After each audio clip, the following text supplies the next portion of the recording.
Apa nak? Kakak-kakak ini. Sudah, kita mulai ya.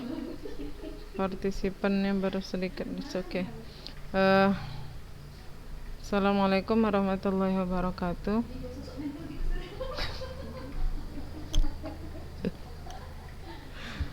Bismillah, alhamdulillah, salatu wassalamu ala rasulillah. Puja dan puji syukur kehadirat Allah Subhanahu wa taala yang masih memberikan kita kesehatan, keselamatan dan kesempatan sehingga kita masih bisa mengikuti kegiatan pembelajaran untuk mapel bahasa Inggris pada pagi hari ini, pagi menjelang siang. Okay. My beloved students, how are you today? Very good. Okay. Now I want to ask you, what have we learned last week? Minggu lalu kita belajar apa? Ada yang masih ingat?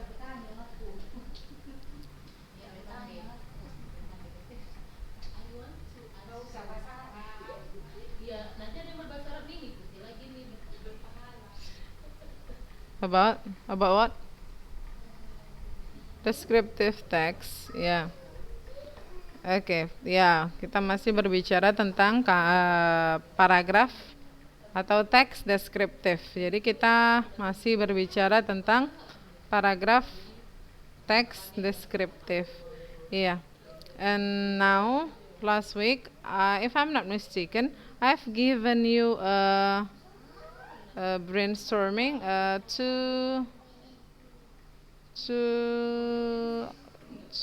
what we call two items of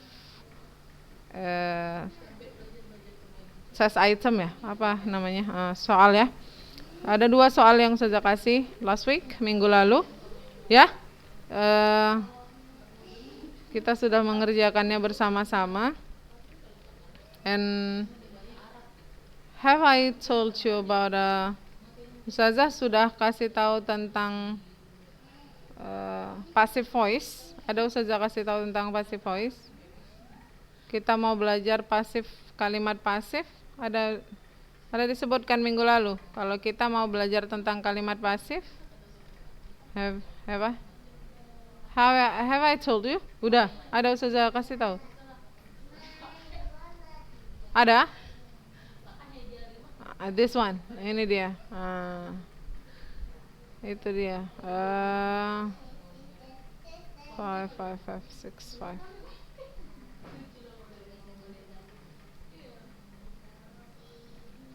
Udah ya, berarti minggu lalu.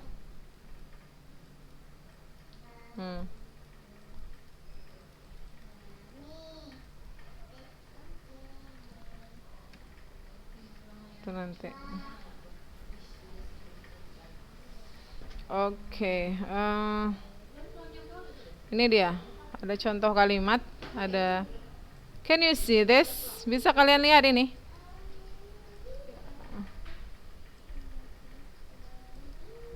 Oke. Kok terpotong ya tulisan? Pay attention. Nggak bisa. Kok agak terpotong? Kita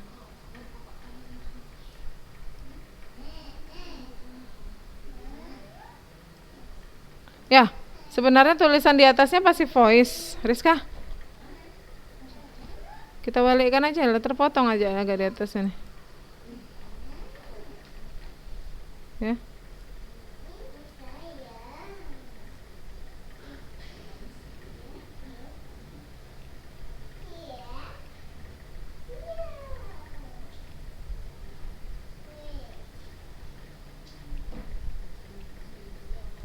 Ini dia. Nah, kalau ini bisa lihat.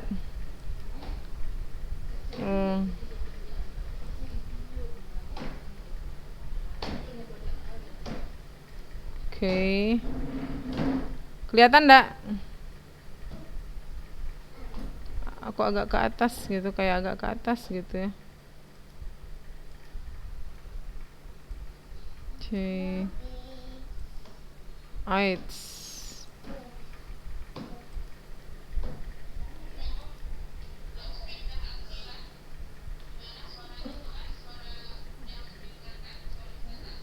Dah, siap. Gini kayaknya, boleh bagus.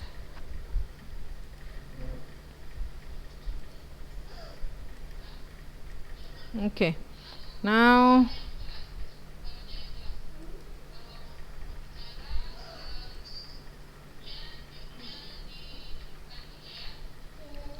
passive voice. Ini dia. Now, sekarang kita bahas. Okay. Now, can you tell me, have you ever learned about this before? Ada yang udah pernah belajar tentang ini sebelumnya? Have you ever learned about passive voice before? Ada yang udah pernah? Hah?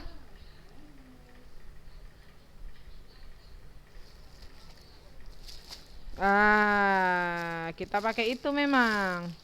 Nah, kalau dalam bahasa Indonesia, titip sama titip punya si Ila, ya, titipan Ila, ya sekali. Katanya ada titipan Ila. Simpanin aja. Halo, halo. Halo, udah dengar?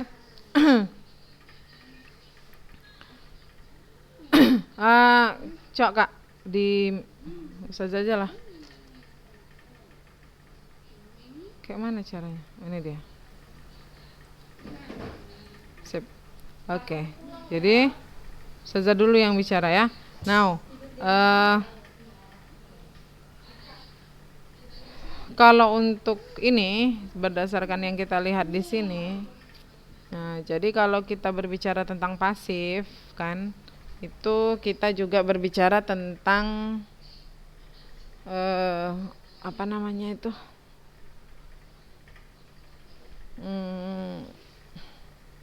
tenses, ya. Nggak jauh-jauh dari situ. Jadi kan kalau dalam bahasa Indonesia ya, kita bilangnya itu kalimat aktif dan kalimat pasif. Ada dua jenisnya, kalimat aktif dengan kalimat pasif. Jadi kalau kalimat pasif kalimat aktif dia itu diawali dengan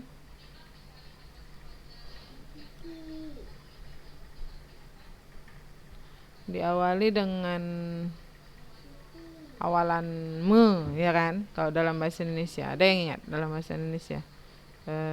Tapi kalau dalam bahasa Inggris dia perubahannya cukup pelik lah kalau kita bilang. Nah, kalau dalam bahasa Indonesia kan gampang ya. Jadi tinggal merubah dari awalan me menjadi awalan dia, habis itu paling berubah-berubah di subjek sama objeknya aja. Cuman kalau dalam bahasa Inggris ya, ini kan bahasa orang, bukan bahasa kita. Nah, coba diperhatikan bagus-bagus.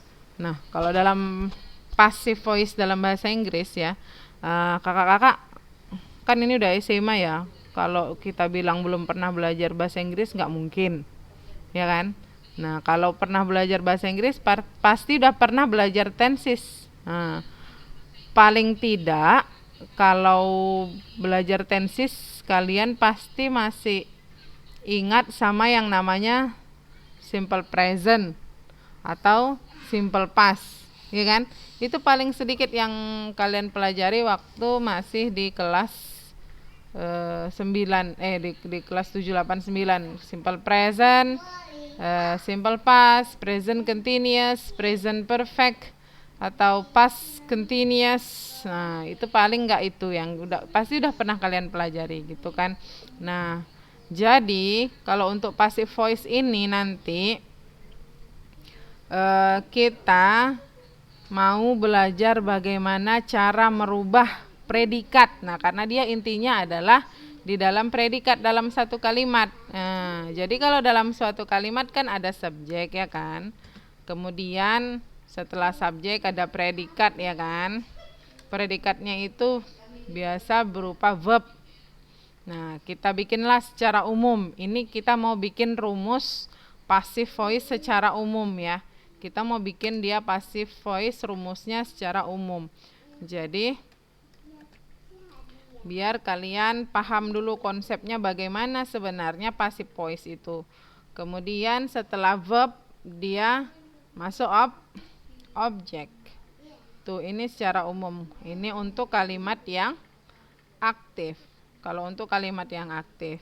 Kemudian ketika kita mau merubah dia ke dalam kalimat pasif, ya Allah, semoga diberi kemudahan.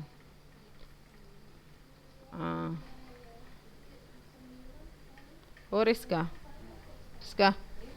kenapa payah kali mengambil ini shape ini?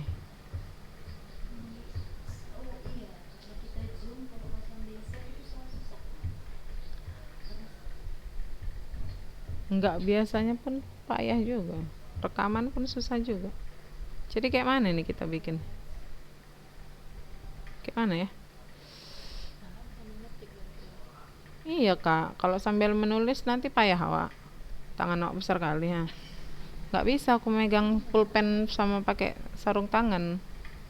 Nggak pandai aku. Bisa lemak tulisan awak. Nah, jadi kayak mana lah ini ha? Nggak bisa pula dia ditarik. Mana lah ini dek? Aku ambil dari mana lah ini? Nggak ada. Baru bisa. Kayak mana lah caranya itu? Oke, siap. Ada, udah dapat satu, alhamdulillah. Nah, kita lanjutkan lagi ya. Udah siap mau merepet nih. Lanjut. Jadi, ini kalau dia kalimat aktif, itu kalimat aktif rumus biasa subjek, verb sama objek. Nah, kalau dalam bahasa Indonesia perubahannya juga ada di predikat kan, dari awalan me menjadi awalan di. Itu untuk bahasa Indonesia. Nah, kalau dalam bahasa Inggris, perhatikan. Jadi sama. Objek kita jadikan subjek di dalam kalimat pasif ya. Objeknya kita jadikan subjek. Nah, di sini. Jadikan subjek. Tuh. Kemudian kalau objeknya kita jadikan subjek, berarti subjeknya kita jadikan objek. Nah, kita ambil lagi.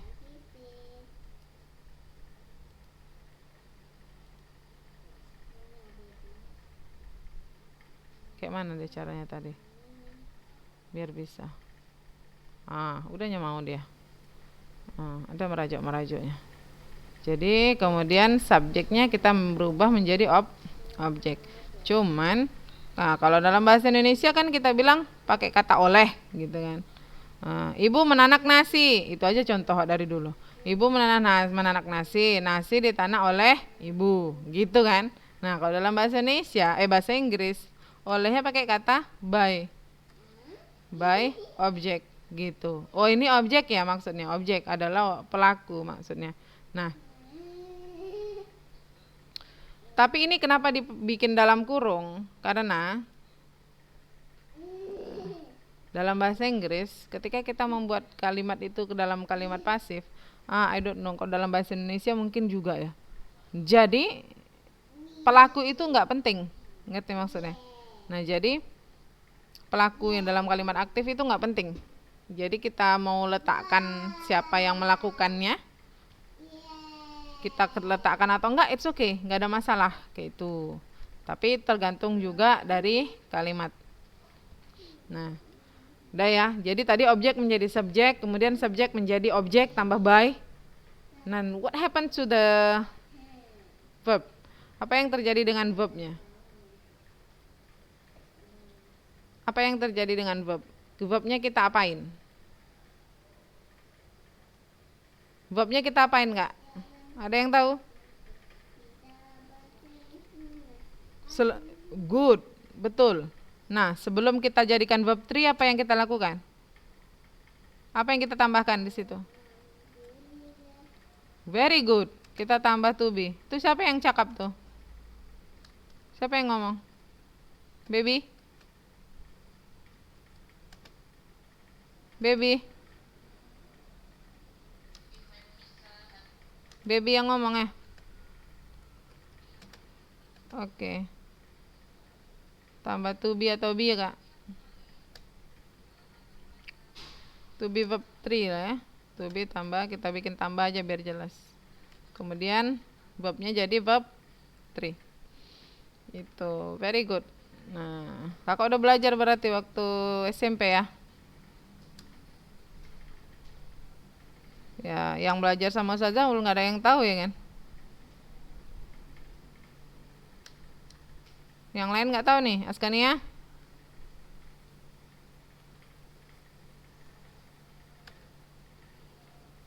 Alia Kurauta? Belum pernah kita belajar ya, Kak?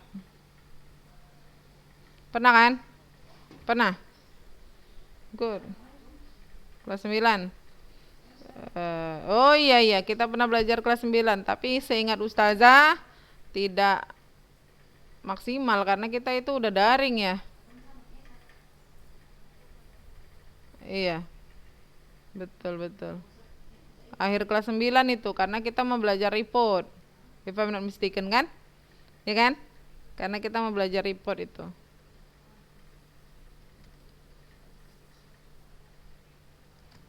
Itu dia. Jadi verbnya dijadikan seperti ini. Sampai sini paham? Kita mempelajari rumus umumnya aja dulu. Secara umum seperti ini. Jadi secara umum kalau untuk dalam kalimat aktif, subjeknya kita jadikan objek di kalimat pasif dengan menambah by, kemudian objek di kalimat aktif menjadi subjek di kalimat pasif, ya. Kemudian untuk verbnya itu kita tambah dulu to be, kemudian jadikan verbnya menjadi verb 3. Tambah to be, kemudian jadi verb 3. Nah, ini secara umum. Nah, dan ketika kita menggunakannya dalam tenses apapun, jadi harus ada to be, kemudian kata kerja harus verb 3. Paham ya? Harus ada to be dan kata kerja harus jadi verb 3. Tuh, kita bahas satu-satu. Untuk simple present dulu. Simple present.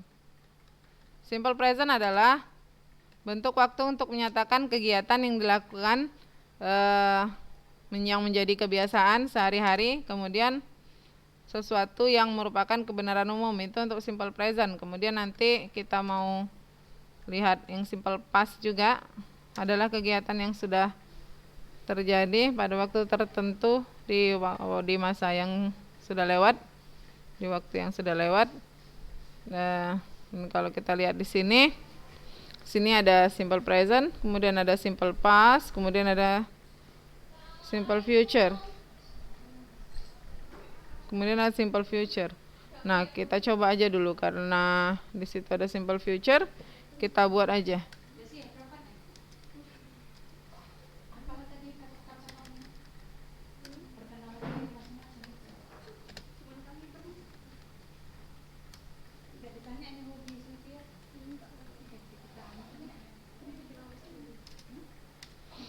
Oke, nah untuk simple present.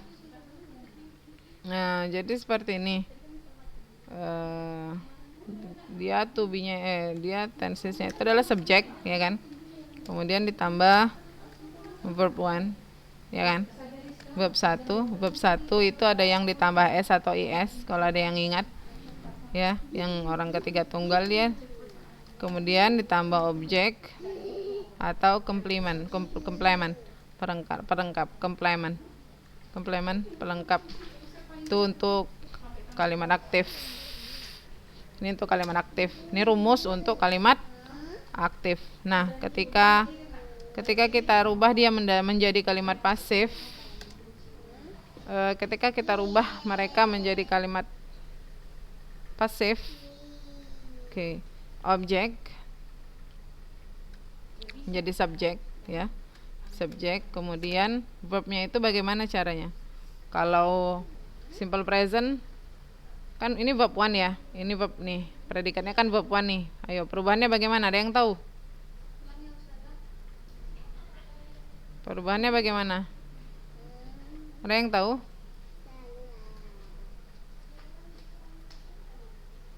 To be dulu baru verb 3. Berarti to be-nya apa yang kita pakai? Is MR. Good. Is atau am atau are yang kita pakai di sini. Kemudian verb 1 kita rubah menjadi verb 3. Very good. Gampang kan? Ditambah by object. Iya, ditambah by object. Kemudian atau complement, ya kan? Nah, ini untuk kalimat pasifnya. Nah, kita supaya lebih gampang kalian mengingatnya, kita langsung ke contoh. What is it?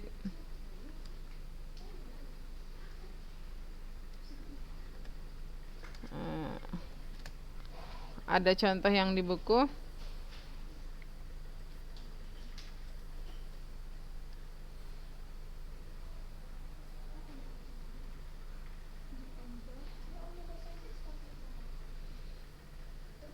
Ini langsung ke kalimat pasif. Kita cari yang kalimat dari kalimat aktif dulu.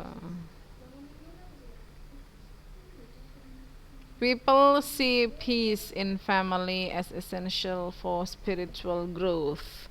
Langsung ke dalam kalimat yang mengerikan ya. Kita bilang yang mengerikan. Kalimatnya lumayan susah ya.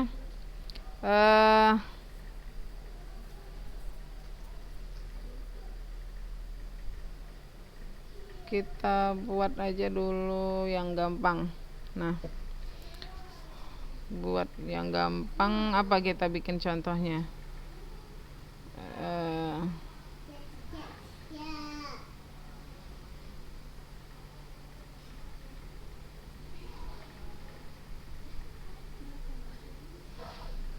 Ayo, Sozo kok jadi kita ini aja kita bikin. Oke lah, it's okay. Kita coba ini.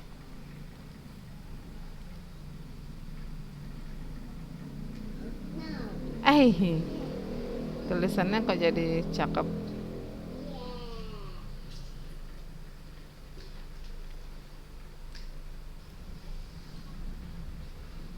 Sip. Oke, nah, people see peace in a family as essential for spiritual growth. Nah, alah majang, lumayan susah ya. Tidak apa-apa. Jadi kita mulai dari yang susah biar kalian terbiasa berpikir untuk contoh-contoh yang susah ini. Karena kita berbicaranya tentang descriptive text untuk anak SMA ya. Jadi nggak gampang-gampang lagi. Nah, sekarang I want to ask you, which one is the subject? Kita mau tentukan subjeknya dulu.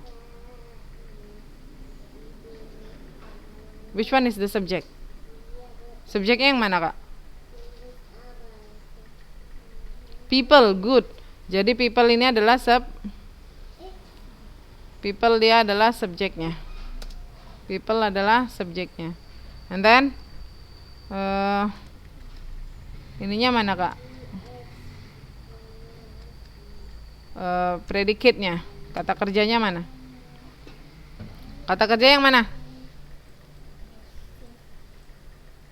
Iya, kata kerjanya adalah nih dia. See. Verb berapa ini, Kak?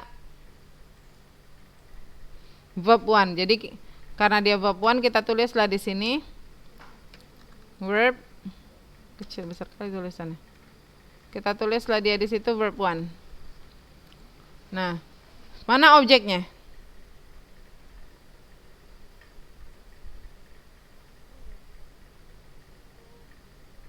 Hah? Apa? Peace. Peace, kedamaian. Peace in family. Ini adalah ini kita bilang dia sebagai objek. Gitu. Ini pelengkapnya. As essential for spiritual growth. Kalau kita bilang dia sebagai prepositional phrase. Tuh.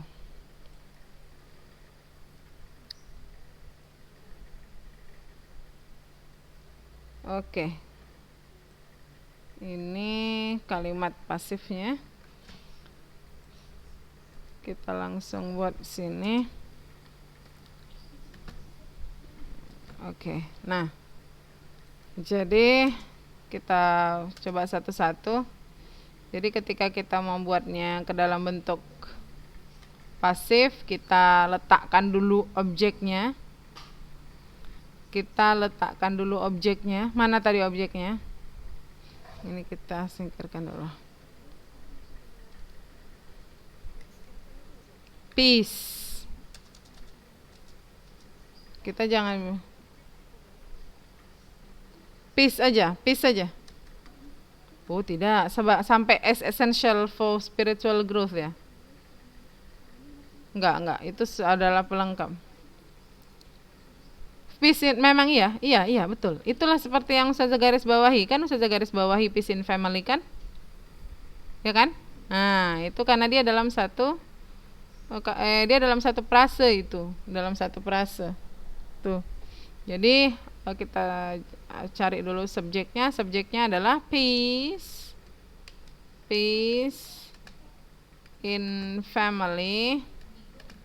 Peace in family. Kemudian kita mau menentukan to be-nya. To be-nya apa? Peace in family. Peace artinya kedamaian dalam keluarga. To be-nya apa tadi? Peace adalah kedamaian. Nah, dan kedamaian itu kita sebut dia dengan abstrak, kalimat abstrak. Dan kalimat abstrak itu kita anggap dia sebagai sesuatu yang uncountable, tidak bisa dihitung. Kalau uncountable berarti kita jadikan dia adalah benda yang singular atau benda yang tunggal. Karena dia tunggal, berarti to be yang kita pakai adalah is. Very good. Peace in family is. Nah, kemudian kita masuk verbnya. Verb 1 kita rubah menjadi verb 3. Verb 1-nya see. Jadikan verb 3 menjadi see saw sin. Ingat tuh, sin jadi verb 3. Jadi see saw sin is sin, dilihat atau dilihat ya, dilihat is sin. Objeknya by objeknya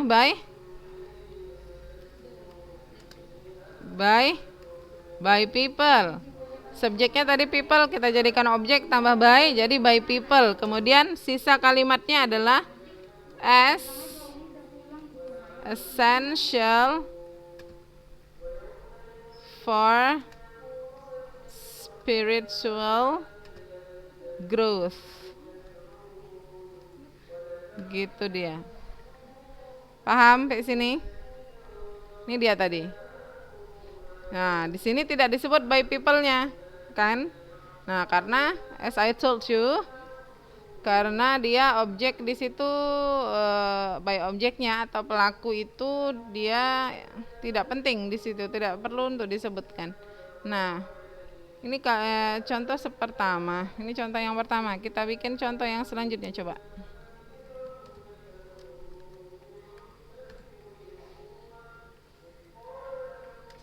Ini kalimat yang gampang saja kita buatnya.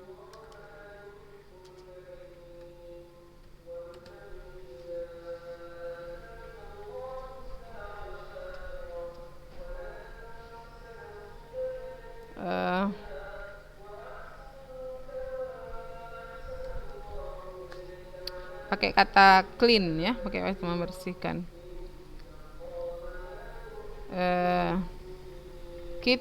Kami we clean the classroom every day. Tuh. Ayo, siapa yang bisa bikin? Siapa yang bisa rubah ini? Come on.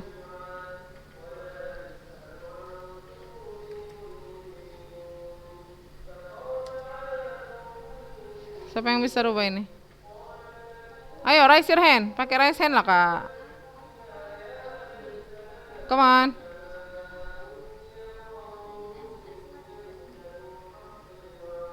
Iya, simple present. Ini simple present. Kita masih ngomongin simple present.